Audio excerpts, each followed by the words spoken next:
All right. So last day we were talking about gases and gas laws, and we looked at one problem calculating this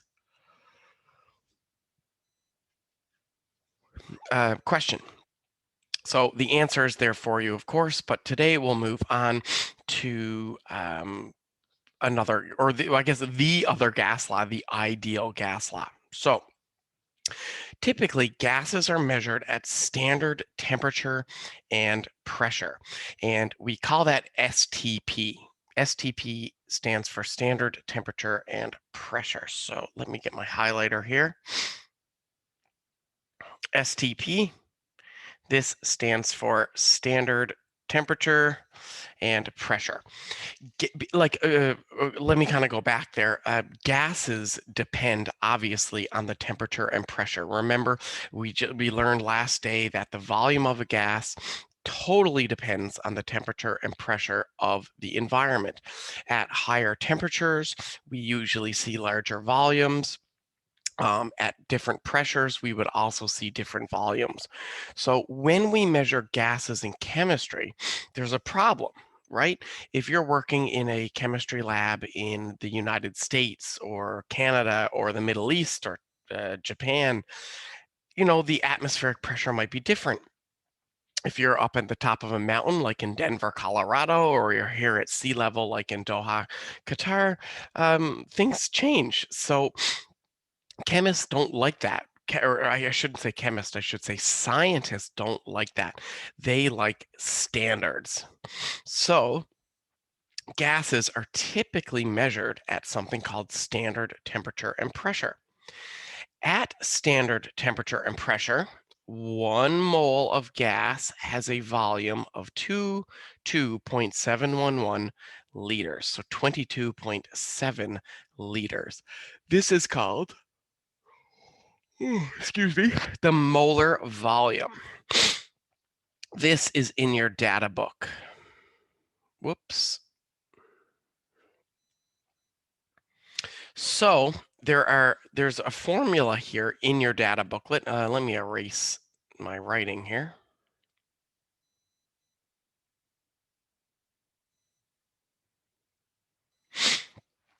There's a formula here in your data booklet for calculating the volume of a gas at STP. This only works at STP, at standard temperature and pressure. This is actually a formula we're going to look at in another minute called PV equals nRT. I'll show you that in like maybe 5 minutes. So what is the volume of 5.6 moles of oxygen at STP conditions? This is wink, wink, wink, a very good multiple choice. So what is the volume of oxygen gas at STP conditions? Well, the volume of a gas, and again, this only works at STP, at standard temperature and pressure. I'm going to show you in a minute what happens if it's not at standard temperature and pressure. So you'll see that in a few minutes. So the volume of a gas at standard temperature and pressure is the moles of that gas times Vm, which is a constant. This is a constant, just like gravity, pi, or in chemistry, another constant we use is Avogadro's number. So this is a constant. So the volume is 114 liters when we calculate that out. It's 5.06 times 22.711, and that would be 114.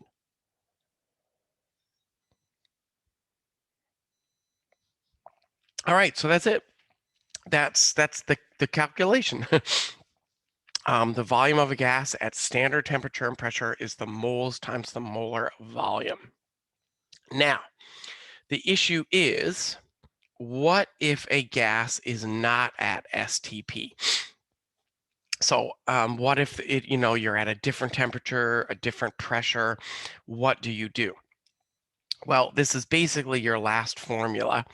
This is a formula I don't think I'll ever forget in my life. Uh, it's just, I don't know why, but it's just something I always remember. PV equals nRT. So this is your ideal gas law formula. This is such an important formula for most science courses that deal with gases. So this formula is called your ideal gas law. It's obviously in your data booklet. You guys don't have to remember any formulas in this course. So this is in your data booklet, and this is called the ideal gas law. PV equals nRT. So how do we use it? Well, the only thing here that you guys might not know, P is obviously pressure, V is volume, N is moles, and T is temperature. I mean, these are um, values we've been using for a little while now, especially volume, moles.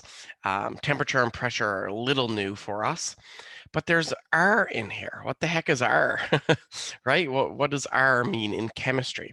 Well, R is an ideal gas constant. Again, the constant is like gravity, it's like pi, it's like Avogadro's number. It's a constant that you would look up in your data booklet.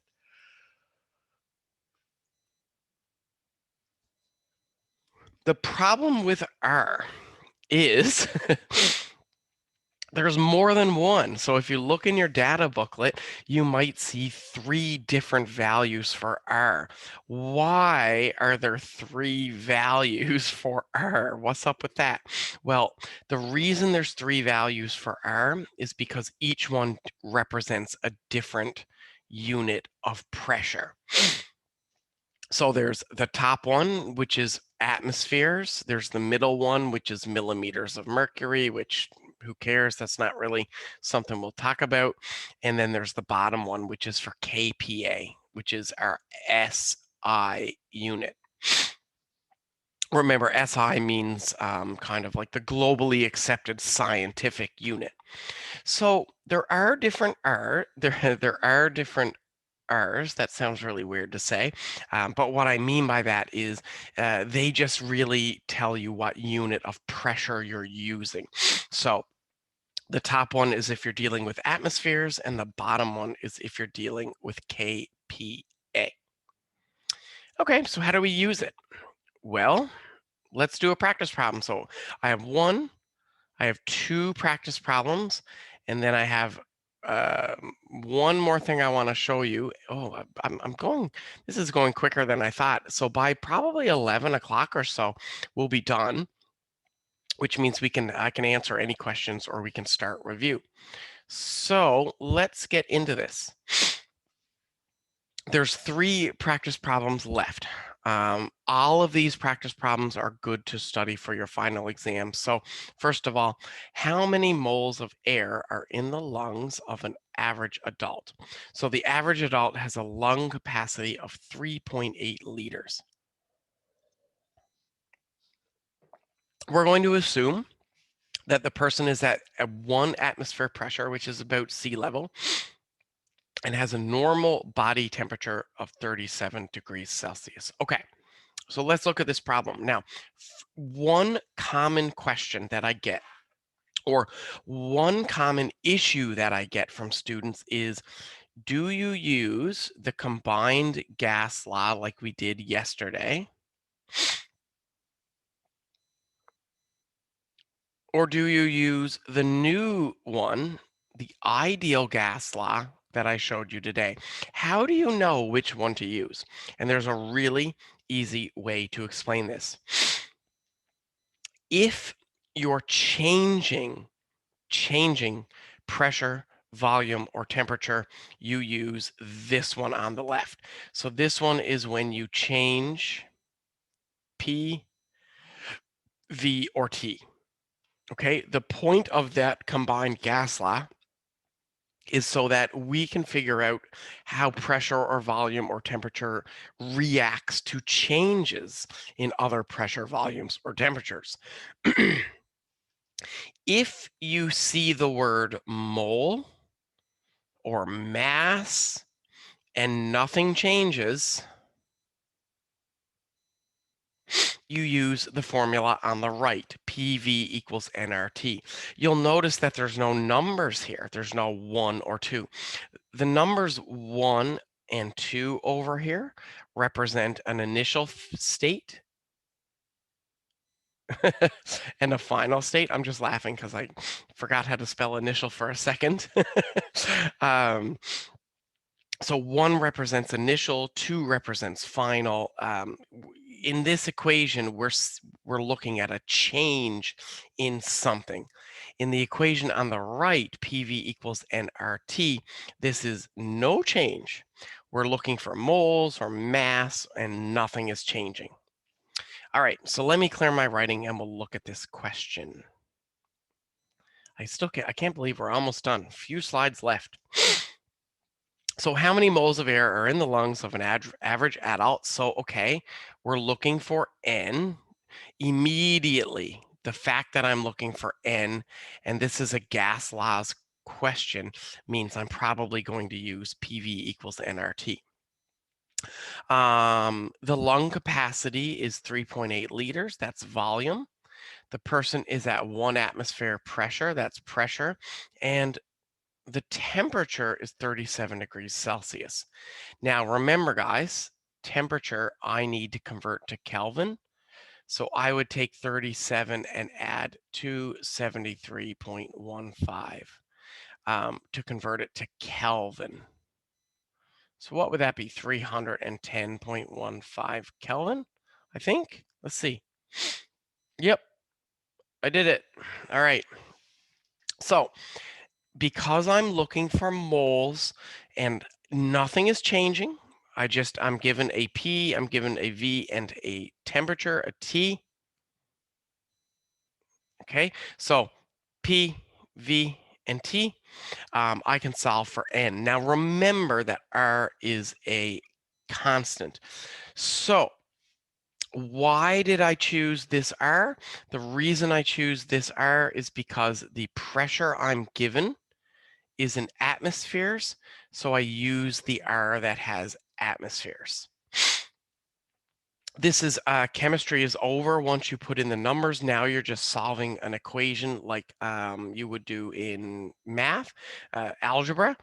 I'm just solving for N here. So I get 3.8. And then when I multiply these two numbers together, I get 25.45. And of course, I solve for N. Does anybody have any questions on how to solve this equation, like the algebra, the mathematics? Do you have questions about that, or are you okay with algebra?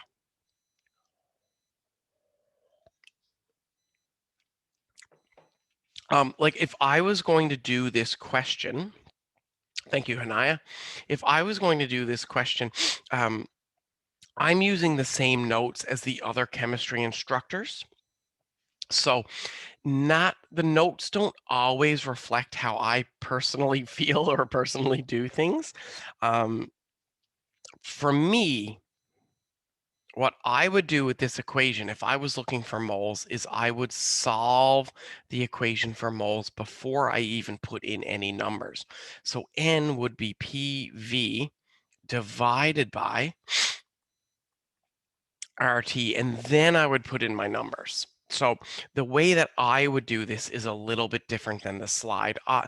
But again, like I'm a huge fan of math. I've always liked math. It's just one of my favorite things. I know that sounds really weird, but I would personally, I rearrange equations first, then I put in numbers. So I do this a little bit differently personally than the notes. I got a message, a private message, so you guys can't see it, but it's about R. Will R be in the final, or should you remember it? You like literally no formulas or constants you guys need to memorize. It's in your data booklet. So R here, this number, or let me even go back. This R is in your data booklet. You do not need to memorize that, don't worry. And how do you know which R to use? Make sure the only thing you have to do for R is make sure it matches the pressure. So in the last question, why did I pick this R, the R on the top? It's because the pressure was in atmospheres. If my pressure was in kilopascals, I would have used the bottom R. Okay, so R is in your data booklet. It's the ideal gas constant. I don't know why they call it R, but that's maybe a question for another day. It's an interesting question. Oops.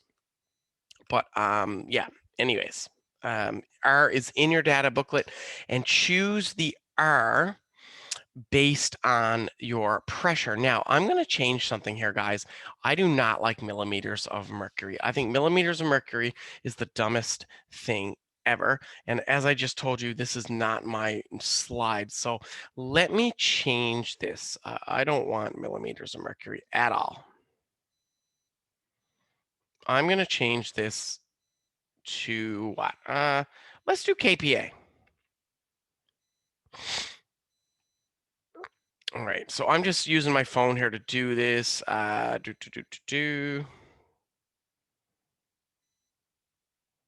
it was already there. Hold on.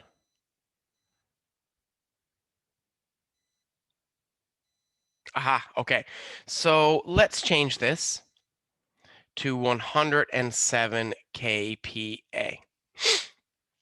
I am definitely not a fan of millimeters of mercury. It's such an old unit, such an old measurement for pressure that I would hope in 2020 and 2021 you guys would never ever use it. So I'm going to change it to kPa.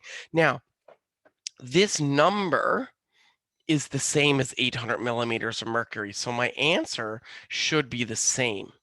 But I'm going to do this with you. I'm not going to use this. I'm going to do it with you like together. And this is one of the biggest final problems of this course. So here we go. This wink wink is definitely a question you should know for your final. All right, how many liters of nitrogen are produced at 107 kilopascals and 30 degrees Celsius from the decomposition of 145 grams of Na3N, so sodium nitride? Now, this is interesting. I love this question. It really makes like we have the skills right now. Sorry, I'm just going to answer a question in the chat there. We have the skills right now to do this question. And even though this might look like a crazy question, you guys already know how to do this. And at least you know how to do 2 of the 3 steps. Guys, this is a question from chapter 5. The only difference is that we're introducing a little bit of gas in here, a little bit of gas laws, I should say. So this is the same 3-step problem that we would see in chapter 5. How many liters, so we're looking for volume, are produced at 30 degrees Celsius by the decomposition of 145 grams of this chemical? So step number 1, just like we did in chapter 5, find the moles of this chemical. Moles is mass over molar mass. So it's 145 over 82.9670. Okay, so I'll get my calculator.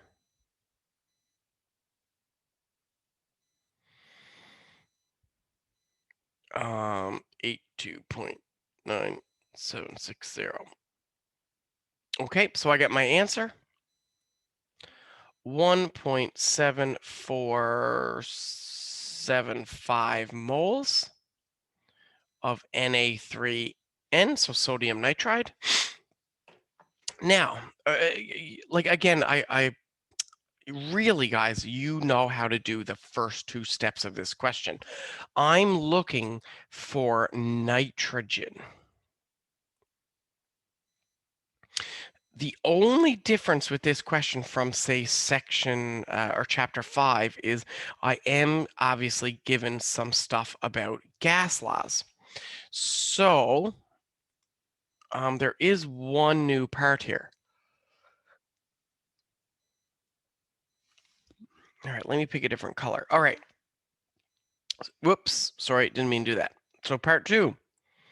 Well, I'm looking for nitrogen, so my moles of nitrogen, I'm going to use my mole ratio. So 1.7475 moles of Na3N times my mole ratio. So I know that I have 1 mole of nitrogen compared to 2 moles of Na3N. They cancel. And I end up getting my answer divided by 2, 0.87375. Whoa, my pen, good old pen going crazy as normal. This is moles of N2. So guys, steps 1 and 2 are exactly like we did back in chemistry 1120. Back in unit 5, we did steps 1 and 2. So the only part that's different is step 3. In step 3, it's a little bit different from chapter 5 because I'm not dealing with a mass or molar mass or anything like that. I'm dealing with volume. I'm looking for volume. So for step 3, I'm going to use PV equals nRT. And I'm going to solve for that here. V is nRT over P. That's my rearranged equation. So I take my n, 0.87375. I multiply it by R. Now, because I'm using kPa, I'm going to use the R for kPa, which is here. The only reason I'm back here is because I need to write this down because I don't have my data booklet with me. You guys obviously get your data booklets on the final exam, so you don't have to worry about that. Okay, whoops. So because I'm using kPa, I'm going to use this R 8.314472 to multiply it by T. Now, remember guys, T I must change to Kelvin. So this would be 303.15 Kelvin. Whew, a lot of work. And then I divide it by pressure, 107 kPa. Whew, all that just for one little answer. It's a lot easier dealing with moles, isn't it? Where we just have to use moles or molar mass. So let's do this. I'm going to multiply all this together.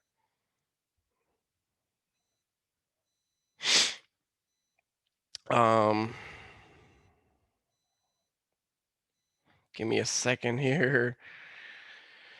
Okay, and then I divide it by 107. All right, so I did all of all of that to find out that my answer. I can have oh god, there's so much sig figs here. Like you're looking at the 30, you think you'd only have 2, but then we converted it to Kelvin. You can actually have 3 significant figures here. So this would be 20.6 liters. Ooh, I got the same answer as what was on your slide. So even though I changed the pressure to kilopascals, I got the same answer. All right. How do you guys feel about that? Any questions on that? Now remember, questions 1 or not questions, but steps 1 and 2, you guys did in chapter 5. Step 3 was the only new part because it was asking for volume. So I had to do a little work to calculate volume. So how do you guys feel?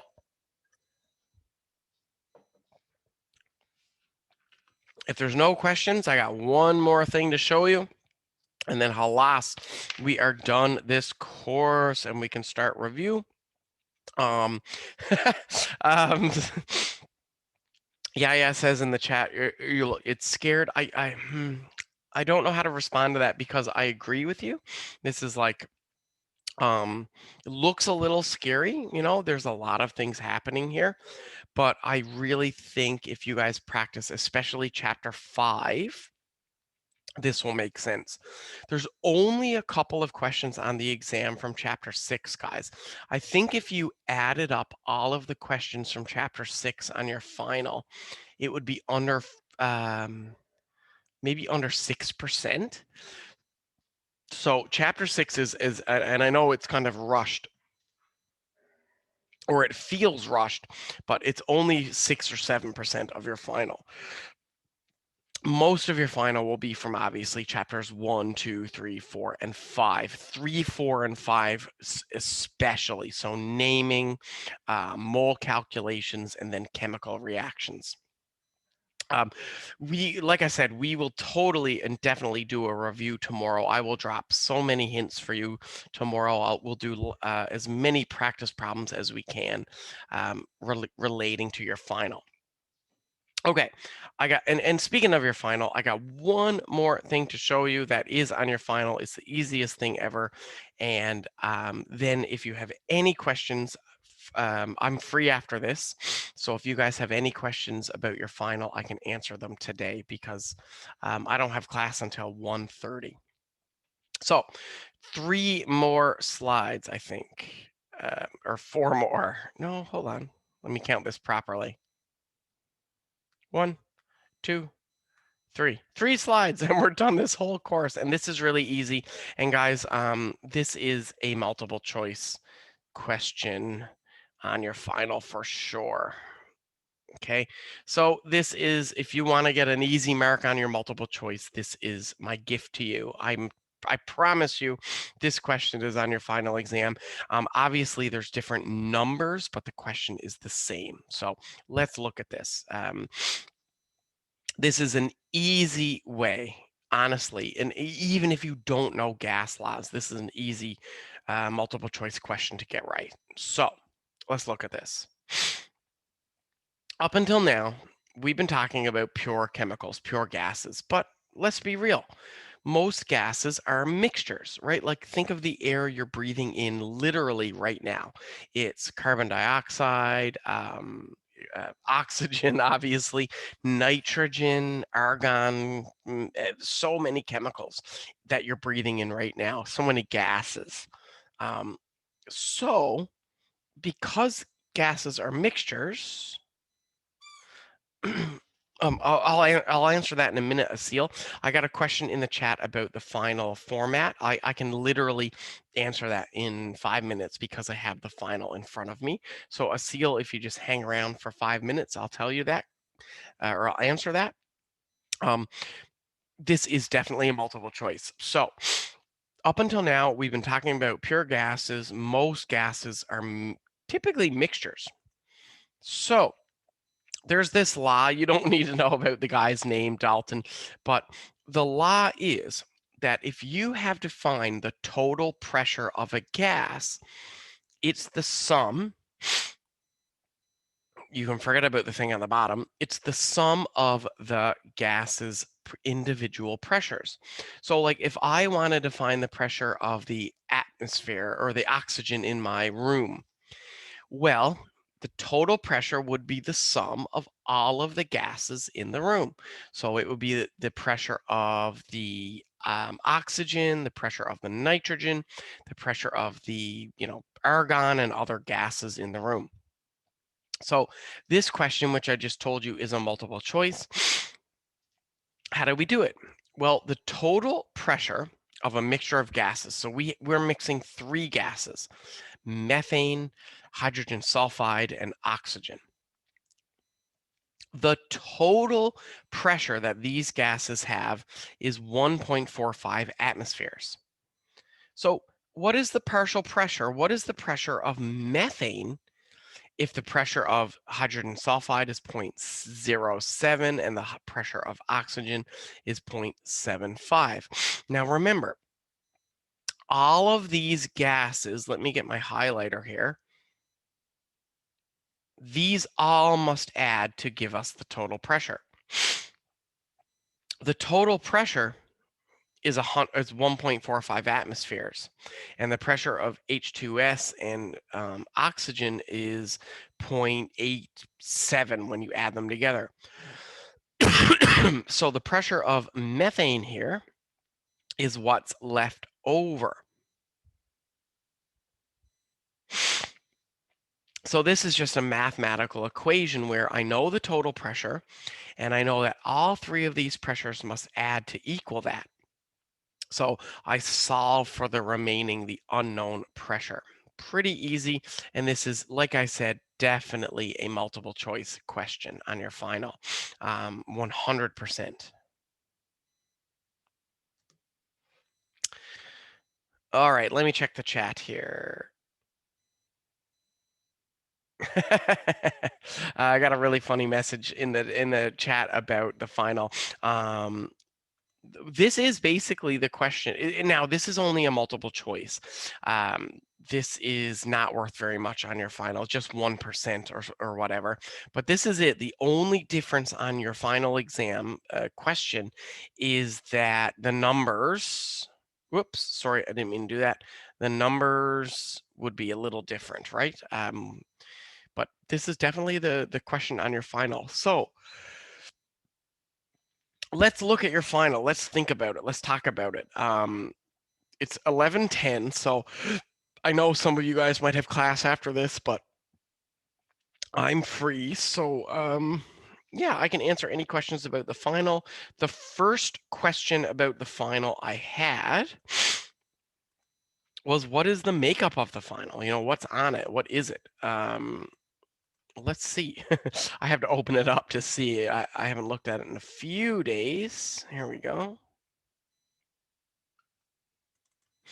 All right, so the makeup of your final exam. It's mostly multiple choice and short answer.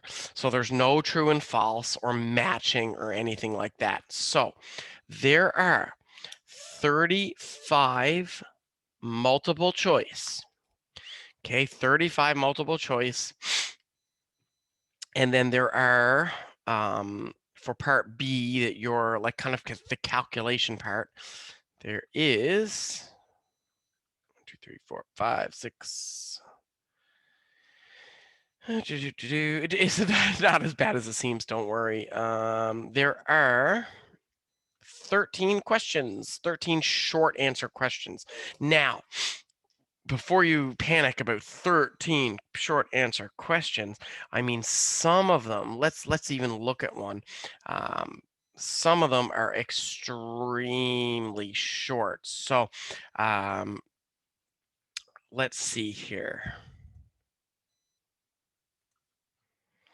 I want to show you one. So how do I do that? Okay, I'll do a new slide on my PowerPoint. Okay, so like for example, one of the first questions on your final exam is 40 and 31. Okay, sorry, I'm talking to myself because I'm trying to like do this without showing you the exam. I get in big trouble for that. So like question 1 on your exam would be like this. You have a table, and you would have to give me the isotope symbol. You would have to give me protons, neutrons, electrons, and here would be, what's it called, atomic number. Do you guys remember this? Remember this back from chapter 1? So question 1, when I say you have 13 questions on your final exam after 35 multiple choice, this is literally one question, and this is it. Now, it says, and I didn't think I'd need to do this. I thought my memory was better, but anyways, Let me make sure I'm sharing my screen too. I don't know if I'm sharing this. There you go. It says there is, whoops,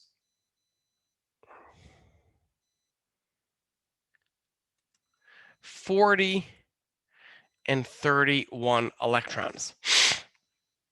So you guys, for question number 1 on your final exam, would have to answer this question. You would have to solve this.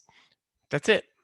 So remember, electrons are the same as protons, which are the same as atomic number. So this is a really easy question to do. There are 31 electrons. There is 31 atomic, the atomic number would be 31. Remember that your mass number is protons plus neutrons. So your mass number would be 31 plus 40, or 71. So my isotope here, I would have to look this up on the periodic table. So on the periodic table, I would look up what atomic number 31 is. I don't know that. So I have to open up my periodic table on my phone here. Number 31 is gallium, Ga, and the atomic number would be 71. Okay, so like that's an example of one of the 13 questions on your final exam. All right, what time is it? 1:14. Okay, so guys, tomorrow I'm going to do a more comprehensive, detailed review. Do you guys have any more questions for me that I can answer today? You can literally ask me anything. If you don't have any questions, what I'll do tomorrow is I'll go through kind of each chapter and show you what you should know, and we'll do some practice problems. But if you guys have questions right now that you think you might need help with naming or something, let me know. Other than that, we are done for today. So let me know if you have any questions. And tomorrow I will do a very comprehensive review.